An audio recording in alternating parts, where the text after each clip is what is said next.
दोस्तों, एक 18 साल का लड़का जब अपने काम से वापस अपने घर जा रहा था तो अचानक तेज बारिश होने लगती है। तेज बारिश से बचने के लिए वो एक घर का सहारा लेता है।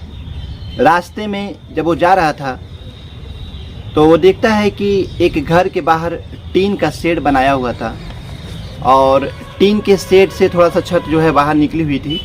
तो लड़का जो है वो प्रतिदिन साइकिल से अपना घर से ड्यूटी जाता और ड्यूटी से घर आता था।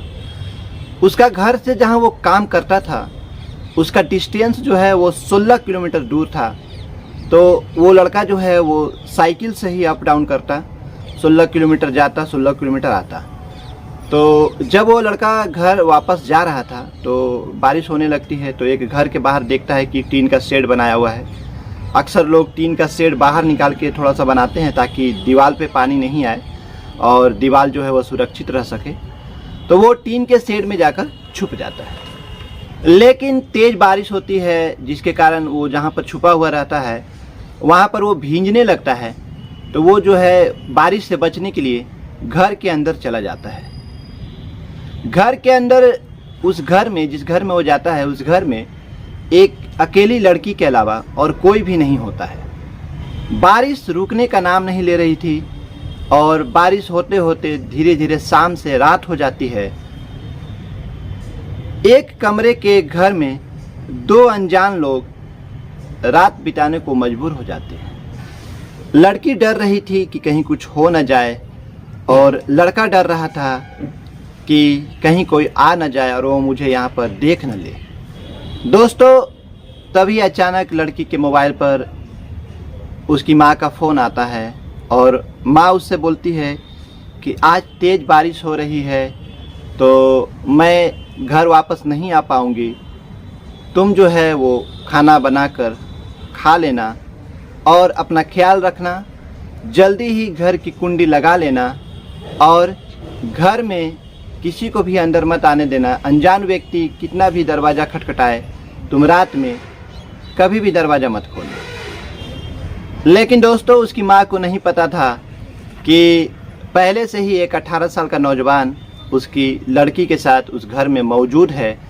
दोस्तों, बड़ा ही दिलचस्प कहानी है और मनमोहक कहानी है। इस वीडियो में मैं आपको बताने जा रहा हूँ। नमस्कार दोस्तों, मैं हूँ जितेंद्र कुमार सिंह और स्वागत है आपका अपने YouTube channel story with you में। दोस्तों, अनजान व्यक्ति भी हमेशा अपने हो जाते हैं रास्ते में चलते चलते। इस कहानी में मैं आप लोगों को बताऊंगा, तो आप मेरे कहानी को पूरा ज़रूर सुने। बहुत ही दिलचस्प कहानी है और अगर आप लोगों को मेरी कहानी अच्छी लगे तो कृपया आप मेरे चैनल को सब्सक्राइब करें, दोस्तों के साथ शेयर करें, एक लाइक ज़रूर करें, इससे मेरा मनोबल बढ़ता है। दोस्तों, ये कहानी है छत्तीसगढ़ के रायपुर की। एक लड़का जिसका नाम रमेश होता है, वो अपने घर से 16 किलोमीटर दूर रायपुर ज़िले में शहर में जाकर काम करता था। गांव से उसका जो लोकेशन था जॉब करने का वो 16 किलोमीटर दूर था, क्योंकि इसके गांव के आसपास कोई काम मौजूद नहीं थे। तो ये शहर में जाकर काम करता था। उसके बाद शाम को जब लड़का अपने घर वापस लौटता है, 10 जून 2020 की ये बात है। वो दिन जब वो लड़का अपने घर शाम को लौट रहा था काम करके, तभी दोस्तों ज़ोरदार बारिश होने लगती है। वो शाम का वक्त था, वो भीगना नहीं चाहता था। शाम के वक्त में लोग अक्सर भीगना नहीं चाहते हैं, तबीयत खराब होने का डर होता है। वो भीगना नहीं चाहता है, इसलिए वो एक घर का सहारा ले लेता है। एक घर के आगे टीन का शेड बना हुआ था। रमेश अपनी साइकिल लेकर टीन शेड के अंदर चला जाता है। साइकिल भी उसे सोचता है मैं साइकिल को भी बचा लूं, तो साइकिल लेकर वो टीन के शेड के अंदर चला जाता है। लेकिन बारिश इतनी ज़ोरदार थी कि कुछ भी समझ में नहीं आ रहा था और कुछ ही समय में बारिश के जो थपेड़े होते हैं वो रमेश को भिंगाने लगती है। ये सब नज़ारा एक खूबसूरत लड़की जिसका नाम होता है हेमा, वो वहाँ पर से देख रही थी घर के अंदर से कि एक लड़का जो है वो बारिश में भीग रहा है। हेमा रमेश को देखकर मुस्कुरा रही थी। जब रमेश को टीन के शेड में पानी से भीगता हुआ देखती है तो वह रमेश से बोलती है कि आप जो है वो अंदर आ जाइए, बाहर में आप जो है वो भीग जाइएगा। लेकिन रमेश सोचता है कि नहीं, इस घर में इस लड़की के सिवा कोई दिख भी नहीं रहा है, ऐसे कैसे मैं किसी के घर में चला जाऊं। लेकिन लड़की बार बार बोलती है कि आप बाहर में भीग जाओगे, ज़ोरदार बारिश हो रही है, तो आप जो है वो अंदर आ जाइए, कोई बात नहीं। रमेश नहीं चाहते हुए भी डरते हुए वो घर के अंदर चला जाता है। दोस्तों, तूफानी बारिश का मौसम था, तेज़ हवाएं भी चल रही थी, इसलिए बारिश का पानी घर में भी छींटे मारने लगता है। हेमा रमेश से बोलती है कि दरवाज़ा बंद कर दो, नहीं तो बारिश का पानी घर में घुस जाएगा। रमेश जब हेमा की बातों को सुनता है तो वह बाहर जाने लगता है। तो हेमा बोलती है, बाहर कहाँ जा रहे हो, अंदर से ही दरवाजे को बंद कर दो। दोस्तों, फिर रमेश दरवाज़ा बंद करता है। अंदर का माहौल जो है वो वातावरण दरवाज़ा बंद करने से शांत हो जाता है। रमेश पहली बार हेमा की आंखों में देखता है। दोनों एक दूसरे की आंखों में देखते हैं। घर का वातावरण तो एकदम शांत था, लेकिन दोनों की दिल की धड़कनें एकदम से बढ़ जाती है। रमेश हेमा से पूछता है कि आपके अलावा घर में कोई और नहीं है क्या। हेमा बोलती है कि फ़िलहाल तो कोई नहीं है, मेरे साथ माँ रहती है, लेकिन वो अभी घर में नहीं है, एक रिलेटिव्स के यहाँ गई है, सुबह में ही गई है। लेकिन अब इतनी ज़ोरदार बारिश हो रही है तो माँ का आना लगभग नामुमकिन है। हो सकता है माँ नहीं आ पाए, क्योंकि बारिश हो रही है तो माँ कैसे आ पाएगी। दोस्तों, उसके बाद दोनों ही कुछ अलग ही सोचने लगते हैं। जैसे ही रमेश को ये पता चलता है कि इस घर में कोई नहीं है तो उसके मन में अलग विचार आने लगते हैं। दोस्तों, शाम को 6 बजे बारिश शुरू हुई थी और अभी जो है वो 8:30 बज चुके थे। उसके बाद भी बारिश हो रही थी। बाहर में अंधेरा हो जाता है, कुछ भी बाहर का नज़ारा दिखाई नहीं दे रहा था, अंधेरा था और बारिश का मौसम था। हेमा बोलती है, अब क्या होगा, बारिश रुकने का नाम नहीं ले रही है। वो चिंता जाहिर करती है कि इतना ज़ोरदार बारिश हो रही है, रात होते जा रही है, बारिश भी नहीं रुक रही है, अब क्या होगा। रमेश जब ये बात सुनता है हेमा की तो सोचता है कि शायद इस लड़की को मेरे यहाँ पर रहने से बुरा लग रहा है, डर लग रहा है कि मैं यहाँ इसके घर पर हूँ, रात हो गई है। इसलिए रमेश हेमा को बोलता है कि ठीक है, अब मैं आपके घर से जा रहा हूँ। जैसे ही रमेश दरवाज़ा खोलकर बाहर जाने लगता है, तेज़ बारिश और तूफ़ानी हवाएं बाहर से घर के अंदर घुसने लगती हैं।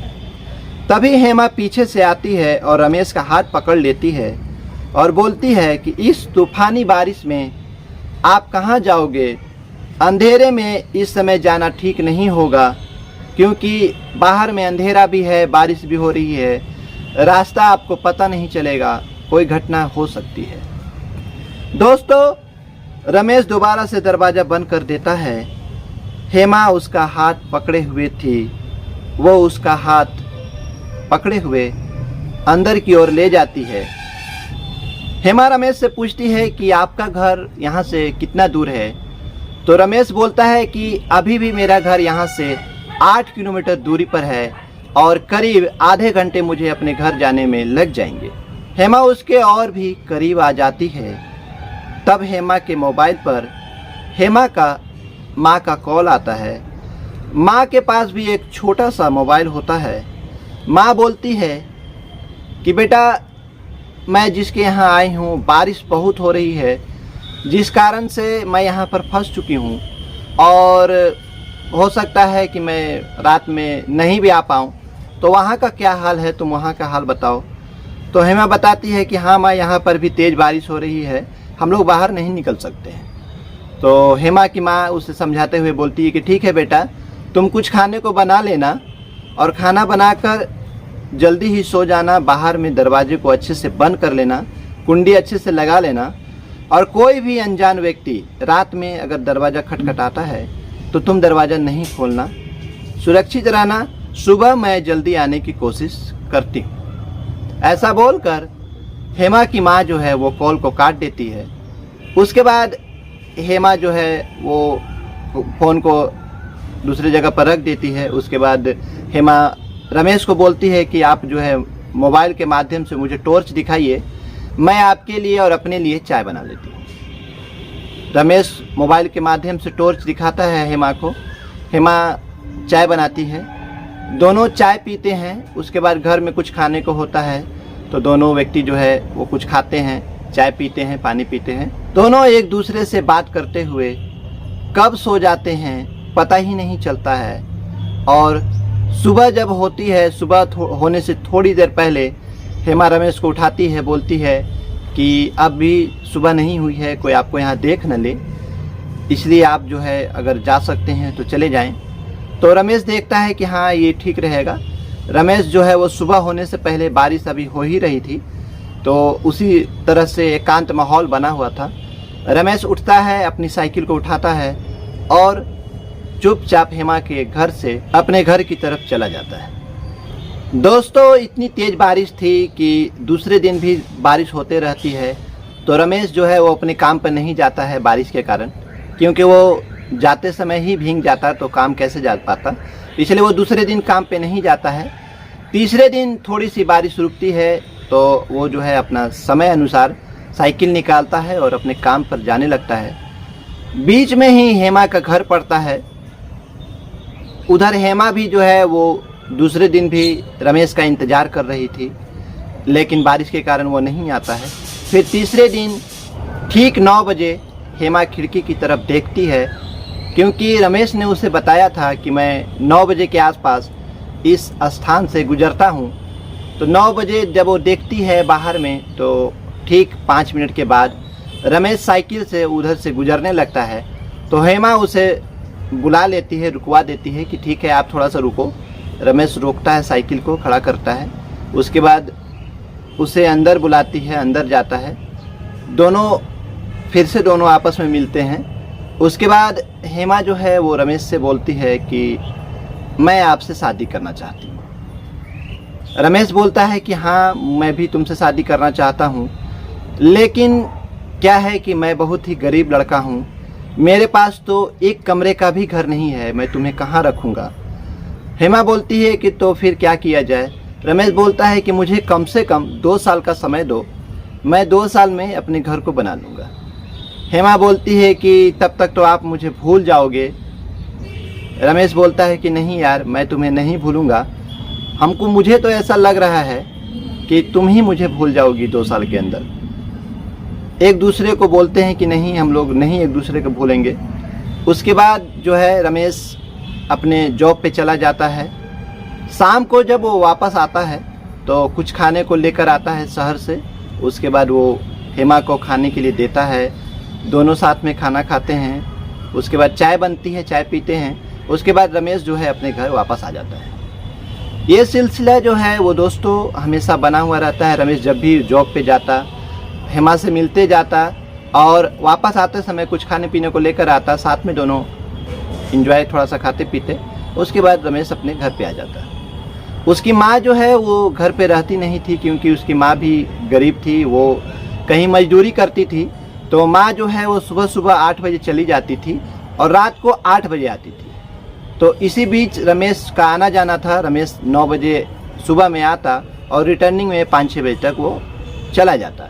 इसलिए उसकी माँ जो है उसे नहीं देख पाती थी, क्योंकि हेमा का घर जो है वो एकदम एकांत में बना हुआ था। लेकिन फिर भी कहते हैं दोस्तों कि इश्क और मुस्क जो है वो छुपाए नहीं छुपता है। तो आस पड़ोस के जो लोग होते हैं, क्योंकि दूर में थे, जैसे मैंने आपको बताया कि हेमा का घर एकांत में था, लेकिन फिर भी दूर में जो होते हैं उसके आस पड़ोस के लोग, वो लोग देखते हैं कि हेमा की माँ के जाने के बाद कोई लड़का जो है हेमा के घर आता है, अच्छा टाइम स्पेंड करता है, अच्छी देर रुकता है, उसके बाद ड्यूटी जाता है, फिर आते समय मिलता है। तो आना जाना लगा रहता है किसी लड़के का, और वो लड़का जो है इन लोगों का रिलेटिव भी नहीं है, क्योंकि अक्सर लोग पड़ोसी जो होते हैं वो जानते हैं कि कौन इनका रिलेटिव है और कौन इनके रिलेटिव नहीं है, कौन अनजान है। तो इस बात को पड़ोसी जो है वो हेमा की माँ को बता देते हैं। जब हेमा की माँ शाम को घर वापस आती है 8 बजे, तो पड़ोसी लोग जो है वो हेमा की माँ को बता देते हैं कि आपके घर में एक अनजान लड़के का आना जाना होता है, आप जब नहीं रहते हैं तो। इस बात को सुनकर हेमा की माँ को बहुत गुस्सा आता है। वो अपनी बेटी हेमा से पूछती है कि कौन लड़का आता है मेरे एब्सेंट में, कौन मैं नहीं रहती हूँ तो आता है जाता है। तो वो हेमा जो है स्वीकार कर लेती है, बोलती है कि हाँ एक लड़का है जो आता है, बहुत अच्छा लड़का है और मैं उससे प्यार करती हूँ और मैं उससे शादी करना चाहती हूँ। हेमा की माँ जो है वो आश्चर्यचकित हो जाती है, बोलती है कि ठीक है, तुमने मुझे इससे पहले कभी बताया नहीं, चलो ठीक है, वो लड़की से मुझे मिलवाओ, कल सुबह मैं छुट्टी ले लेती हूँ, थोड़ा देर बाद अपने काम पे जाऊँगी, लेकिन तुम मुझे उस लड़के से मिलवाओ। दोस्तों, रोज़ की तरह रमेश जो है वो 9 बजे हेमा के घर की तरफ से गुजरता है। तो हेमा जो है उसे इशारे में बुलाती है। उसके बाद जब वो घर के अंदर आता है तो वो बताती है कि माँ भी यहाँ पर है और माँ आपसे मिलना चाहती है। वो मैंने उनको बताया है कि मैं तुमसे शादी करना चाहती हूँ, तो इसके सिलसिले में तुमसे मिलना चाहती है। रमेश भी खुश होता है कि चलो ठीक है, कोई बात नहीं है। रमेश जाकर हेमा की माँ से मिलता है। उसके बाद जब हेमा की माँ उस लड़के को देखती है तो आश्चर्यचकित हो जाती है, क्योंकि लड़का जो है वो एकदम यंग था। उसकी उम्र मात्र 18 साल की थी और लड़की की उम्र जो है वो 22 साल होती है। लड़की बड़ी होती है। तो ये देखकर हेमा की माँ जो है वो भौचक्का रह जाती है, बोलती है कि रमेश तुम्हारी उम्र क्या होगी। दोस्तों, रमेश बात को समझ जाता है कि इसकी माँ उम्र क्यों पूछ रही है। तो वो लड़का जो है रमेश जो है वो झूठ बोल देता है, बोलता है कि मेरी उम्र 25 साल हो रही है। उसकी माँ बोलती है कि नहीं, तुम्हारी उम्र 18-19 से ज़्यादा लग नहीं रही है, 25 तुम कैसे बोल रहे हो। रमेश बोलता नहीं, मैं नहीं लग रहा हूँ, लेकिन मेरी उम्र 25 है। और रमेश मन ही मन मुस्कुरा देता है, क्योंकि उसकी रियल एज 18 थी। तो वो हंसता है, बोलता है कि हाँ एज तो 18 है, लेकिन बताना होगा। उसके बाद उसकी माँ बोलती है, हेमा की माँ बोलती है कि ठीक है, तुम अगर इससे शादी करना चाहते हो तो तुम अपनी माँ अपने पिताजी से मुझे मिलवाओ, मैं जाकर उनसे बात करूँगी, बात को आगे बढ़ाऊँगी। उसके बाद जो है रमेश बोलता है ठीक है, सुबह आप कल मेरे साथ चलना, मैं आपको अपने मम्मी पापा से मिलवा दूँगा। दूसरे दिन जब रमेश काम से उस दिन वापस घर जाता है, दूसरे दिन आता है हेमा के घर। उसके बाद हेमा की माँ को लेके जाता है अपने घर और अपने माँ पिताजी से मिलवाता है। रमेश के माता पिता और हेमा की माँ के बीच में बातें होती हैं। उसके बाद दोनों में पहले से ही रमेश ने मना कर रखा था कि कोई भी उम्र की बातें ना करें। अपने माता पिता को भी मना कर रखा था कि आप जो है उम्र की बात नहीं कीजिएगा कि मेरा बेटा का ये एज हो रहा है, चाहे आपकी बेटी का कितना एज हो रहा है। हेमा की माँ को भी मना कर रखा था कि आप भी कोई भी उम्र का जिक्र नहीं कीजिएगा। इसलिए दोनों के माता पिताओं को पता नहीं चलता है रमेश के रियल एज के बारे में। बातें सारी तय हो जाती है। उसके बाद हेमा की माँ चली जाती है। कुछ दिनों के बाद दोस्तों, रमेश के माता पिता को लड़की के बारे में पता करने पर पता चलता है कि लड़की जो है वो रमेश से 4-5 साल बड़ी है। अब इस बात को लेकर उन लोगों को बहुत गुस्सा आता है कि हेमा की माँ ने क्यों नहीं बताया कि मेरी लड़की 4-5 साल बड़ी है। उसके बाद जब हेमा की माँ आती है दोबारा कुछ बात करने, तो रमेश के माता पिता भड़क जाते हैं, बोलते हैं कि आपकी लड़की मेरे बेटे से 4-5 साल बड़ी है, आपने बताया नहीं। हेमा की माँ बोलती है कि मुझे खुद नहीं मालूम है, मैंने तो भी रमेश से पूछा था तो वो बताया था कि 25 साल मेरी एज हो रही है। उसके बाद रमेश के माता पिता बोलते हैं कि नहीं, तुम मेरे बेटे को फंसा रहे हो अपनी बेटी के चक्कर में। वो 18 साल का मात्र लड़का है, 22 साल 23 साल की लड़की से कैसे शादी करेगा। दोनों के बीच में थोड़ा विवाद हो जाता है। इस बात का पता जब रमेश और हेमा को चलता है तो दोनों बीच बचाव करते हैं। रमेश भी अपने माता पिता को आकर समझाता है और हेमा भी अपनी माँ को समझाती है, लेकिन नहीं समझते हैं तो वो दोनों ज़बरदस्ती बोलते हैं कि नहीं। रमेश बोलते हैं अपने माता पिता कि मैं 3 साल से कमा रहा हूँ, मैंने 15 साल की उम्र से ही कमाना चालू कर दिया था, मैं 3 साल से आज काम कर रहा हूँ, मुझे भी दुनियादारी पता है, मैं भी बाहर में जाता हूँ, मैं भी दुनिया के लोगों से मिलता हूँ, मुझे दुनियादारी पता है, मुझे पता है कि मुझे किस प्रकार की जीवन साथी चाहिए और हेमा उसके लिए परफेक्ट है। मैं अगर शादी करूँगा तो हेमा से ही करूँगा। इस बात को वो जब ज़बरदस्ती अपने माता पिता को बोलता है तो रमेश के माता पिता मान जाते हैं। उधर हेमा भी यही बात बोलती है कि मैं भी जब शादी करूँगी तो रमेश से ही करूँगी, अच्छा कमाता है और लड़का भी देखने में ठीक है। हेमा की माँ भी अकेली होती है, उसके पिता होते नहीं हैं, मतलब उसके पति होते नहीं हैं, तो वो भी लाचार होती है। वो भी मान जाती है कि चलो ठीक है, लड़का कमाने वाला है, अच्छा लड़का है, बिहेवियर तो उसका अच्छा था ही, उम्र का जो है वो थोड़ा सा फ़र्क था, लेकिन दोनों एक दूसरे से मान जाते हैं। उसके बाद दोनों एक दूसरे की शादी को कर देते हैं। दोस्तों, रमेश की शादी हो जाती है। उसके बाद रमेश जो है अपने माता पिता और अपनी पत्नी हेमा के साथ हंसी खुशी के साथ रायपुर शहर में ही एक घर ले लेता है भाड़े पर, और वहीं पर काम करता है, वहीं पर रहता है, हंसी खुशी अपना जीवन बिता रहा था। कोई भी प्रकार की परेशानी उन दोनों के बीच में नहीं होती है। कभी कभी हेमा की माँ जो है उन लोगों से मिलने जाती है, लेकिन जीवन जो है वो दोनों का अच्छा चल रहा है। दोस्तों, आप लोगों को भी ज़रूर लगता होगा ये कहानी सुनकर कि काश आप लोगों के जीवन में भी ऐसी कोई बारिश आए। तो दोस्तों, ये रही मेरी कहानी। आप लोगों को मेरी कहानी कैसी लगी आप लोग कमेंट्स में ज़रूर बताइएगा। कोई अगर सजेशन होगा तो आप मुझे कमेंट्स में बता दें, मैं उसको फॉलो ज़रूर करूँगा। मेरे चैनल को लाइक करिएगा और मेरे वीडियो को पूरा देखने के लिए आप लोगों का बहुत बहुत धन्यवाद। मिलता हूँ एक नई कहानी के साथ, एक दिलचस्प कहानी, मनोरंजन कहानी के साथ। तब तक के लिए नमस्कार, जय हिंद, जय भारत।